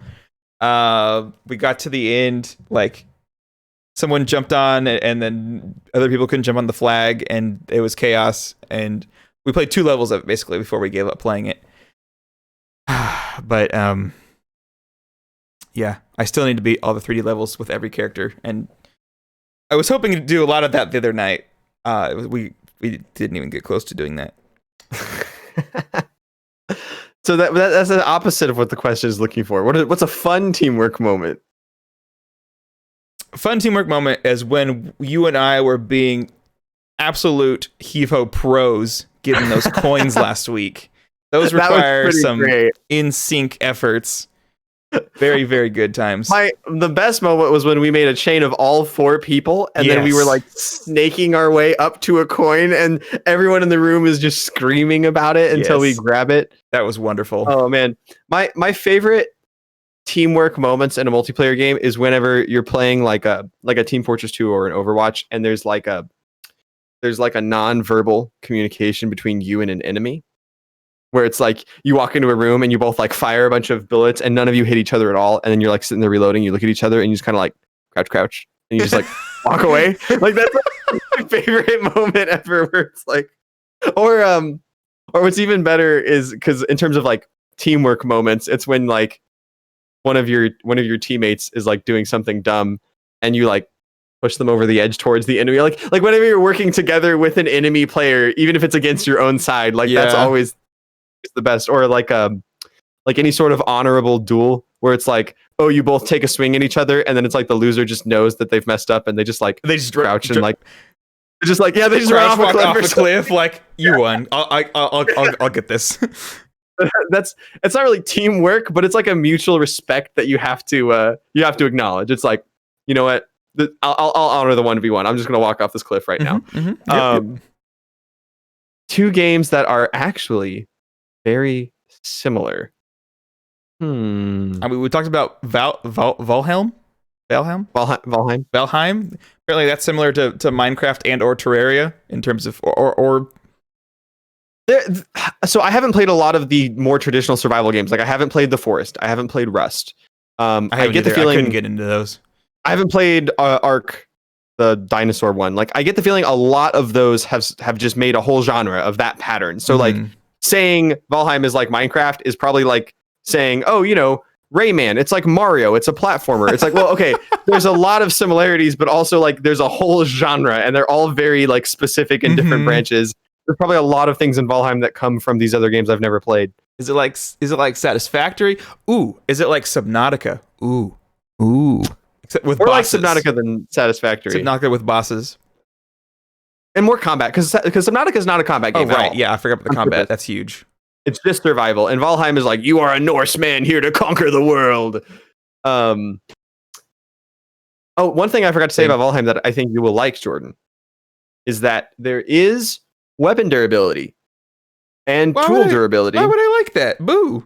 Well, one, you like Animal Crossing, but the weapons don't break. When they hit 0 durability, you can't use them, but you just go repair them, and they repair for free. I do like that. See, right? Yeah, you like I have the same, like it took me an hour to make, but I have like a bronze pickaxe, and then like when that bronze pickaxe is out of durability, I just go back to my base and I just fix it at my forge, and it doesn't cost any bronze. It's free. I fix all my stuff for free. My armor gets all beat up. I just go fix it for free. It's the durability is like, so you can't use one tool a ton without going home. I like it's that. Really cool. Yeah. Okay. Yeah. And you drop all your loot when you die. So like making a tool and upgrading it is like forever. Because it's like if I die and I lose that pickaxe, I can just go back to my body and pick it up. And pickaxe it back up. So like making and upgrading your items in that game is actually very difficult. Like it can take a lot of material to upgrade your sword once. But it's like once it's upgraded, you're always going to have it. Or like if you drop it, you can go pick it up again. So, and if it breaks, you just fix it for free. So it's like really, really cool. I like it. Very nice. We have one more email and we have a couple Discord questions. We have an email that comes in from our good friend Captain G Hawking, who sends us updates every once in a while. Hello, again, it be me, Captain G Hawking. I've been surviving on this Ear Island for many moons now. I have been Ear for so long that I've practically made a living for myself, a cabin in the trees, fully covered from the rain, a comfortable cot made from twine, and even a small farm of sorts. The only thing I can't feel is the growing loneliness inside my chest. Oh my goodness. Sounds like me playing Valheim. Made a bed of twine, set up a farm. I just can't feel the loneliness. All right, moving on. He says, every so often I find strange writings, carvings, and footprints, but I've nary seen anyone making them. In fact, just last night, I was awoken from me slumber from some strange scratching noise right outside my cabin. The sound stopped right as I left me home, and when I went out to investigate the area, I found a strange question carved into the bottom step of me make ladder. The question read, what are your favorite or most memorable video game endings or openings, and why? That's the easiest question we've ever been asked ever. Oh, really? There's one game that is the god of game openers. Like every single game they make, just the opener is just perfect. Mm-hmm. You know what it is? You say Borderlands? It is Borderlands. Borderlands nails it with their poppin' music, cinematic intros. So good. Some better than others. But even Tales from the Borderlands, they did so good at nailing like the Borderlands intro with the music.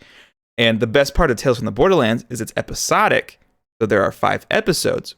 So you get the intro 5 times. So you get the music intro 5 times, and they are all so good. Like some of the songs they use in those, I like. I've since added them to like my playlist because they're great songs. And like I listen to them, and I think of the intro, and I'm like, ooh, that was such a stinking good intro. That game is so good. Daniel, play this game. It's so good. You just have to play it once and then you're done. Well, you gotta play Hades first. Borderlands. Well, that's why I said you play it once and you're done. It'll take you like a short time. it's a much bigger comparison for you to be like, jump into this wonderful world of magic, and I'm just like, have a nibble of this tasty strawberry, you know? I only want you to have a nibble. You just have to try Hades. All right. A nibble of a very big strawberry. I'm just showing you a normal strawberry.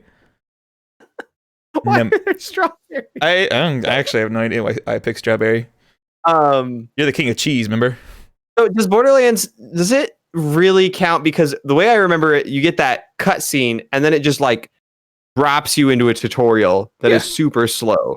And like, I don't consider that like a best game opening. I remember like Borderlands 2, like walking through the icy like tundra and then going into Claptrap's house and having to listen to Claptrap, and then like going to Borderlands 3 where you're just like listening to dialogue as you walk towards this bandit encampment and like get told how to shoot a gun. My Ring Fit adventure just pooped the strap out from the top of my ceiling and it scared me to death. Wait, what? I have my Ring Fit hanging on my curtain rod, and I had the thigh strap around the Ring Fit, and it just plopped down. And I thought like your cat jumped on something. My brain was like, Amori. Like I'm thinking of, there's some great action games like Heavenly Sword. Do you remember that game at all? No, what? Heavenly Sword was like it was like a God of War type game where you play as a girl on PS3, and it was like a PS3 exclusive. I rented it and played it. It was fun. But I love the games where like you hit play and it drops you in to like epicness. And so like with Heavenly Sword, it's like boom, you're in the middle of this giant war and you're just slaying like dozens and dozens of dudes, and you're like this beefed up, magical, powerful warrior lady. And then it's like, okay, you get to the boss and you're not strong enough to beat him, so he knocks you down. And that's like the setup of the game. So then the rest of the game is like getting more powerful so you can reface this guy who like destroyed your kingdom kind of thing. Mm-hmm. And so like the second level is like the tutorial, but the first level is just, I love the games that do that, where you're just like broken, overpowered for the first level. And it's just like, hit these buttons to do these super combos, and you're just like shooting lightning everywhere and you're just like destroying everything. And then it's like, okay, now let's calm down and like play the real video game. So the one game I'm going to pick with that is going to be Asgard's Wrath, which was the VR game I got a few months ago, because you boot up that game and you're like a baby god, like you're just brand new born, and you show up and like you're watching Loki fight a Kraken who just destroyed a ship. And then Loki's like, here, take this god power to like destroy the Kraken. And he like nopes out of there. And then you get like a giant lightning sword in VR, and you're standing in the ocean, like up to your waist, and you're a giant god. And so like the giant ship that like hundreds of people would be on is like this big to you. Oh, and so cute. And there's this giant Kraken, and you're like hitting its tentacles before it attacks you, and then when you stab, like lightning comes out from your hand and oh my hits goodness. it. Wow. And it was just like an awesome opener for like 20 minutes, and then you get to the real game and it's like, okay, I got to learn how to do this and solve puzzles and stuff, and a little bit less epic, but that first scene is just like amazing. You talking about the one earlier about the fighting all the people on the, what was it, a PS3 game or something? Yeah, that reminds me of one of the Saints Row games.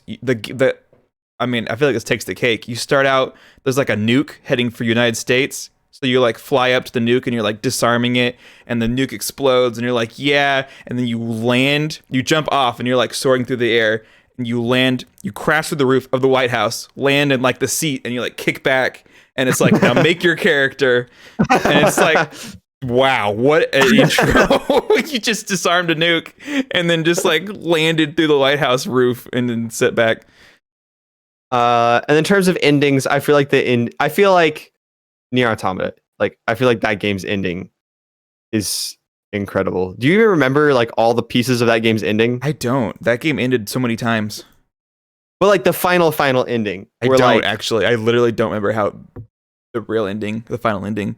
So like obviously the story is crazy, and that's like what makes that game so amazing. And so like I'm already super invested. But do you remember what they do with the end credits?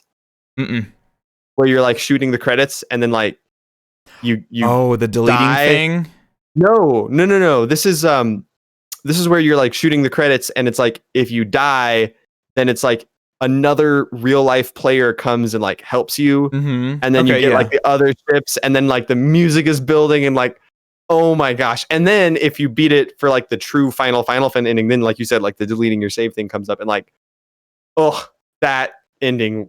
I was alone, and there was like 3 months of my life where I didn't live with my parents and I hadn't gotten married yet. So I was just a bachelor in a house by myself, and I played Nier Automata like most nights. That's great. And I was just alone in my house, downstairs in the living room with like one lamp on in the dark, playing Nier. And I ended that game. And I was just like, I don't know if I need to like dance or cry or call someone. I was like, this is just so many emotions. Dance or cry. Wow. Dance while you're just like, I think I called Marion and tried to explain the entire backstory of Nier Automata in like an hour and a half. Betsy. Oh my goodness. And she was a great sport. She listened to all of it, but I don't think she understood any of it. But amazing. Oh, that was so good. Man, I can't think of like a big wow ending like that. All right. To the remaining questions we have on our Discord channel, I'll be reading these. We have one of them here. And that question is, we all know the Studio Ghibli is well known for their realistic and super tasty looking animated food. What is the most mouth-watering video game food? Courtesy of wife of the podcast, Marion. Interesting. I almost said wife-watering. Mouth-watering video game food.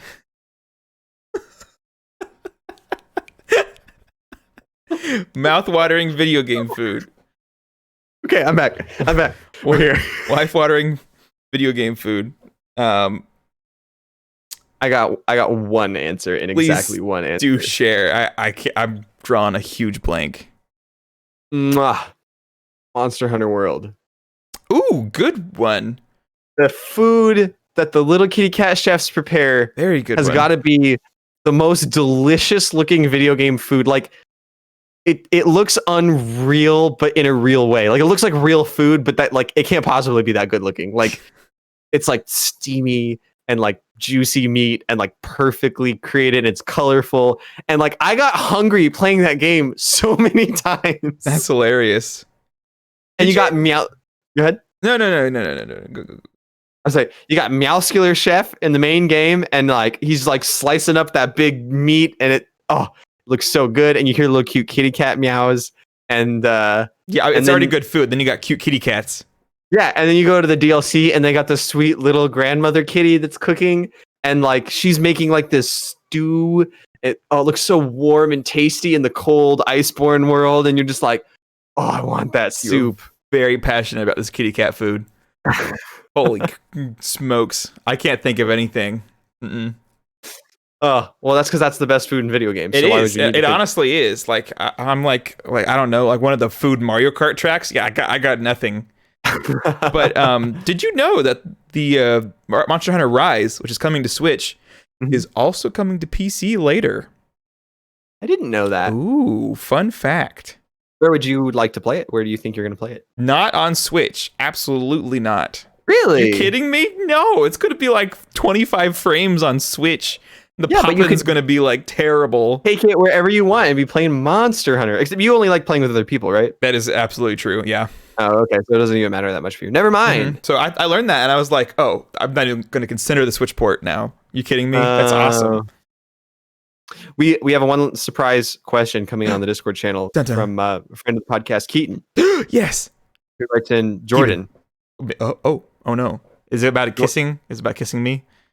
Do you want to come over and you want me to come over and hold your hand while you play Omori? Yes. But wait, can I play Omori with one hand? Normally people ask that about games for a different reason.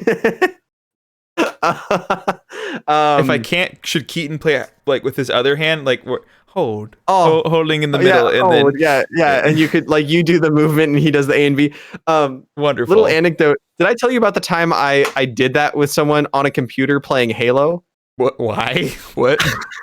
This was, I think I was like 11 years old, and and I broke my arm. And I had a hard time finding games that I could play with a broken arm. And so, Xbox hadn't invented that sweet accessibility controller yet. well, I don't think I would have paid like $150 for the 6 weeks I had a cast on as an 11-year-old. But the point is, I had the Halo 1 demo on Mac that I would play all the time, where they had like the first level, and they would had like one multiplayer map. And then my friend came over and he's like, "What are you doing? What do you want to do?" I was like, "I don't know. I'm playing Halo." He's like, "That's cool." And so he just like, sat with me, and I was like, "I can't really play because I can't do the mouse. Do you want to do the mouse?" And he was like, "Sure." Or no, my left hand was broken, so I couldn't do the keys. Okay, so I was say, you let him do the mouse? Like, what's wrong with you? I was the mouse and he was the keys, and so I'd be like, "Go over there," and I'd have to like look at the person and shoot them. Now that just I'd be sounds fun. Like that needs to be an actual game. It was really fun. I was like, use the grenade. Like we had to communicate. This needs to be a game. Like a Screen Sheet is a game. Like this needs to be a game where it's you control the same person. That sounds amazing. Here you go. Okay, hear this out. What if you got 4 people, 2 controllers, and you played Serious Sam, but one person was the right half of the controller with the shooting and the aiming, and the other person was the left half of the controller with the movement. Oh, what? I guess we could do a stream like that. You could like remote play me one of your games, and then I would just be like, I'll only touch the mouse and you only touch the keyboard. Yeah. Or, I mean, I feel like you'd want the mouse to be the local one, right? Okay, yeah, that's right. Yeah, because the keyboard is just like inputs, not like full mouse tracking. Mm-hmm. We should totally do that and stream it. What game do you want to play? That would be, I don't even know where to begin, but we can discuss that. What if we played like Minecraft? Oh. If we're playing Minecraft together, I just want to play Minecraft together, if I'm being honest. That's true. I think you kind of fell off your Minecraft binge, though, that you were on a few months ago. I think I was killing it by like making myself play it in vanilla and like trying to beat it in vanilla, and I feel like I maybe need to give up on that dream. Or maybe I was playing it with Marianne a lot, and she was actually really enjoying it for the first time. So maybe I'll get back to that with her. But one thing I skipped past because we talked about so many games is we started playing Divinity for a few hours the other day. So getting back into Divinity hopefully more frequently. But that makes me so happy. I have thoughts about it, but I skipped past them for today's episode. Oh, what the heck? We're at the end of the episode. Leave if you want to. Leave if you want. Patient Players Podcast. Leave if you want to. Email us at patientplayerspodcast@gmail.com. Anyways, I'm going to talk about Divinity. Oh, my word. Okay, so I have 2 thoughts about Divinity 2. I really like this game. That's not one of the thoughts. Oh, I was like, that's a great thought. I don't like that. That's a follow-up to the 2 thoughts. It makes me scared now. I really like Divinity, and I've experienced a lot of frustration, and I'm starting to realize where some of it's coming from. Uh-huh. The first thing is that, so the way you experienced it was very different than the way I experienced it, and that's good and bad. Okay. You had Kyle as a guide. Mm-hmm. So we've discussed like in Act 2, there's like the little baby chicken you get, right? Correct. And like you got the chicken, and Kyle was like, "Oh yeah, we just walk over here and do the chicken thing." And then you like did the cutscene, and you got the thing. Me and Marion didn't know where to go, so we had that chicken for like 7 hours of gameplay, and like we protecting him, constantly making sure he didn't die and reloading things when he died. Yeah, it was insane, and it was like really frustrating, but also like led to some fun moments. So it's like you were feeling kind of bad because you missed out on it, right? But the bad, not me. Oh. That sounds terrible.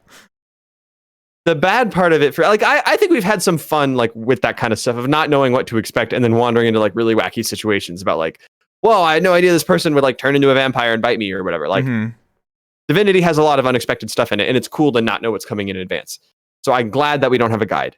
But on the other hand, that game is such a bad open world game where you have to do things in the right order or you get absolutely destroyed. And so like we are constantly wandering in somewhere and being like, okay, we just spent 30 minutes walking over here, but it looks like they're one level higher than us. So like we have to leave and find whatever we're supposed to do at this level. Right. And like, that's so frustrating. Like we got to an encampment of these guys that as soon as we walked in, they just attacked us and killed us. We didn't know why. So we reloaded. We're like, that's weird. And they said something like, "You're not supposed to be here." So I just figured they were always hostile.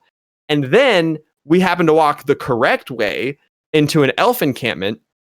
And we talked to the elves, and they're like, "Oh yeah, these guys hate elves, and they attack you because you have an elf in your party."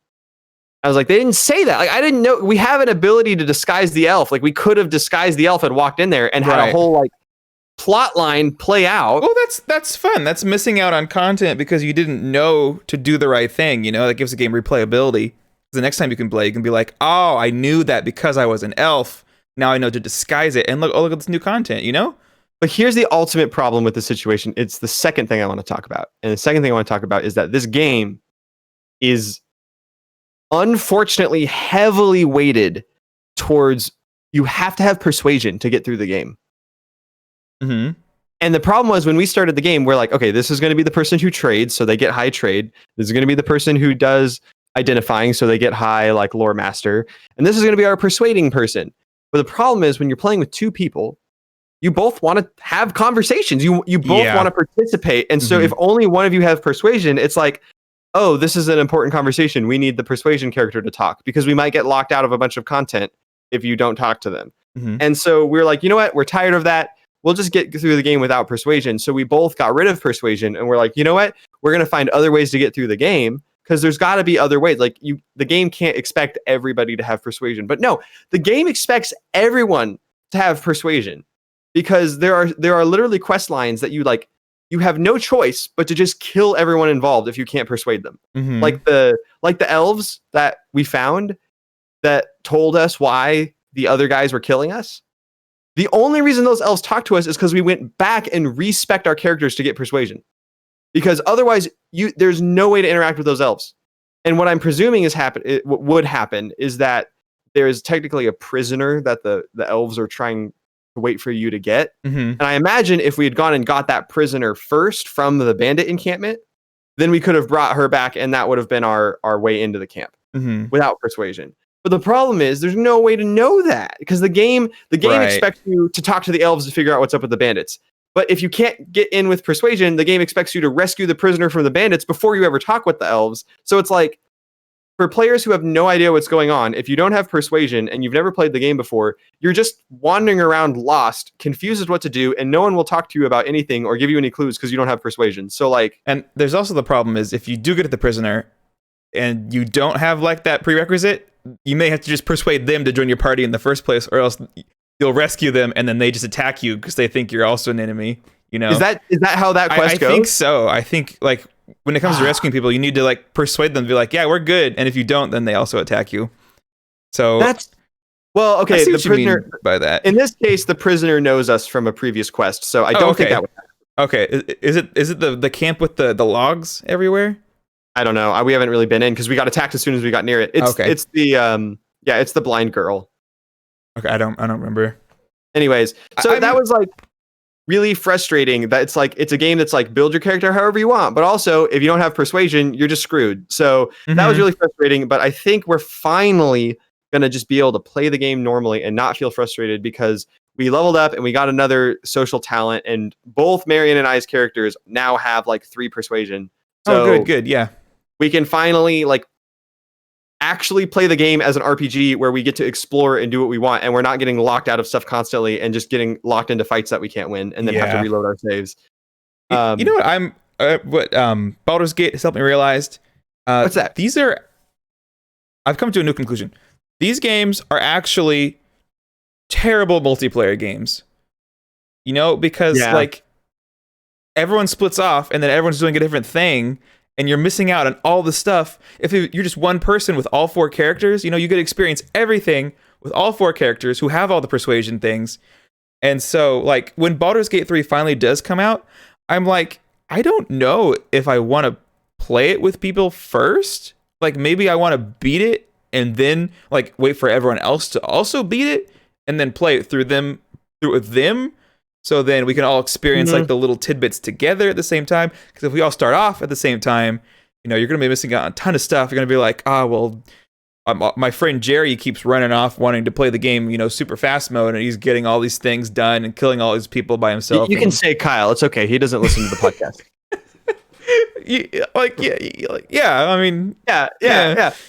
know, so I think playing with just Marion, playing just with 2 people has been a happy medium. Okay. Because you have to have the patience and selflessness to allow the other person to do stuff.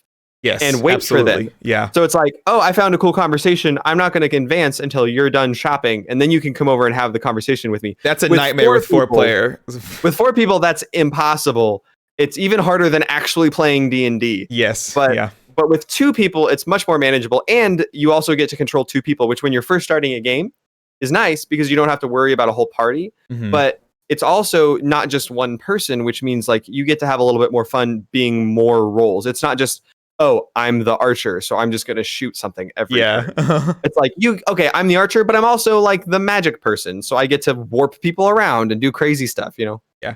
And So- on the topic of the persuasion thing, I think when you do finally get around to playing Baldur's Gate, there is a solution that they've made where in the most recent patch that dropped this week, you can officially have loaded die, which make your rolls more likely to pass the persuasion, because there's checks everywhere in that game. It's like so D&D based. There are rolls everywhere, and if you roll the wrong thing, boom, there goes all this content. There's no way to get back into it, and I'd experienced that just from playing like the beta.